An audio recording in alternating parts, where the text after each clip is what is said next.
sore saudara dan saudari. Hari ini kita kedatangan tamu dari Kolombia, sangat jauh, yaitu saudara kita Bruder Joachim, OFM. Oleh karena itu saya ingin menyapa dulu dengan Bruder. Selamat datang Bruder Joachim. Terima kasih atas kesediaannya berbagi bersama kami hari ini. Dalam waktu yang singkat ini, saya ingin memperkenalkan bahwa saat ini saya berada di SMA Regina Pacis atau Sekolah Regina Pacis Jakarta. Kami juga menghayati spiritualitas Fransiskan. Oleh karena itu, ini adalah momen yang bagus karena saya dengar bahwa saudara kita ini, Bruder, menulis 2 buku yang sangat reflektif. Yang pertama itu bicara soal Go and Teach. Buku yang kedua, nah ini yang sangat relate dengan sekolah, yaitu Pedagogi Fransiskan. Maka pada sore hari ini kita akan berdiskusi atau mendengarkan cerita dari Bruder Joachim. Bruder, dalam buku Pedagogi Fransiskan, apa yang menurut Bruder menjadi roh atau jiwa terdalam dari pendekatan pedagogi ini? Mengapa pendekatan ini menjadi sangat relevan di tengah pendidikan masa kini? Muchas gracias por esta entrevista y muy contento de estar aquí con ustedes. Bueno, de acuerdo a esta pregunta, ¿cuál considera usted que es el alma o el espíritu más profundo del enfoque pedagógico? Lógicamente franciscano. Para mí lo más importante de una pedagogía franciscana es la persona. Debemos centrar toda en nuestra labor en la persona. No podemos educar a unos chicos, a unos jóvenes, solo desde la ciencia.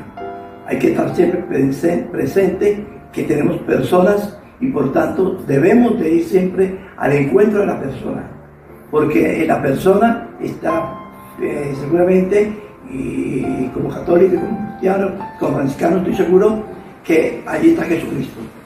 Entonces es la persona como hijo de Jesús, y nuestra misión como evangelizadores es eso, ¿no? Entonces para mí el centro, el alumno como persona.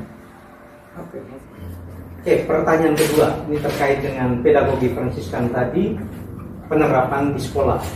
Sebagai seorang kepala sekolah di lembaga pendidikan yang berlandaskan spiritualitas Fransiskan, saya tertarik mengetahui mana pedagogi Fransiskan dapat diwujudkan secara nyata dalam relasi guru dan murid serta dalam budaya harian sekolah. Boleh dijelaskan, Bruder?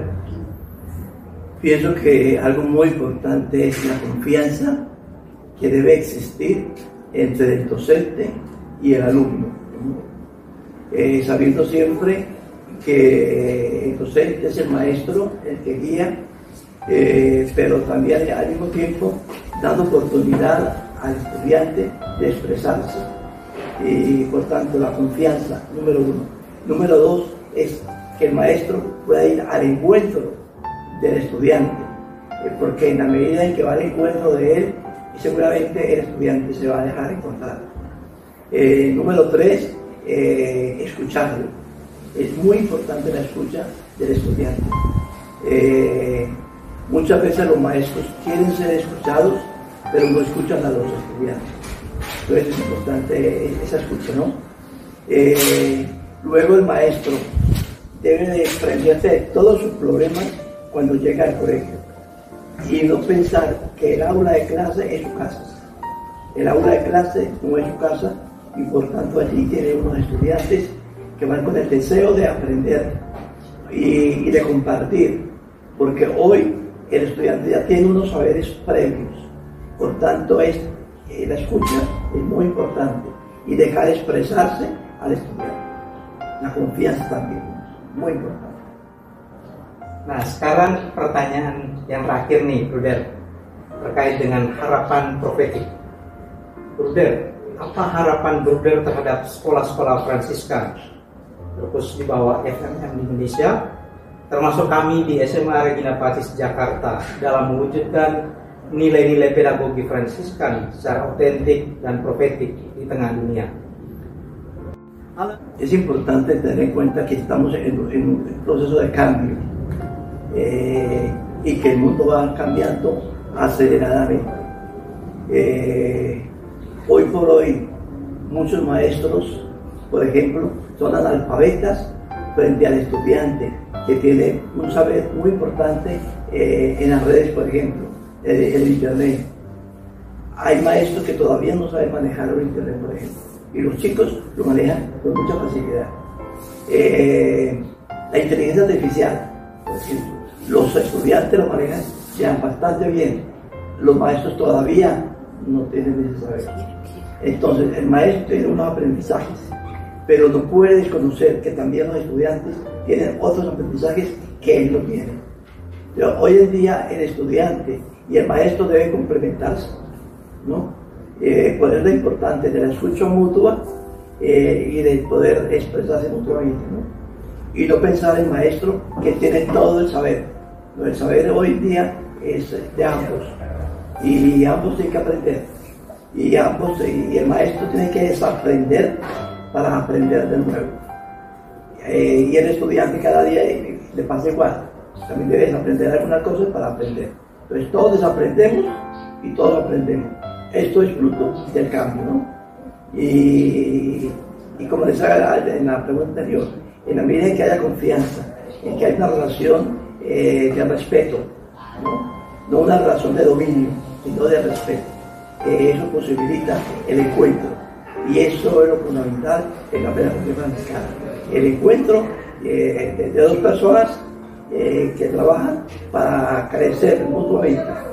El alumno va creciendo con las enseñanzas del maestro y el maestro al mismo tiempo seguramente que va a aprender del estudiante.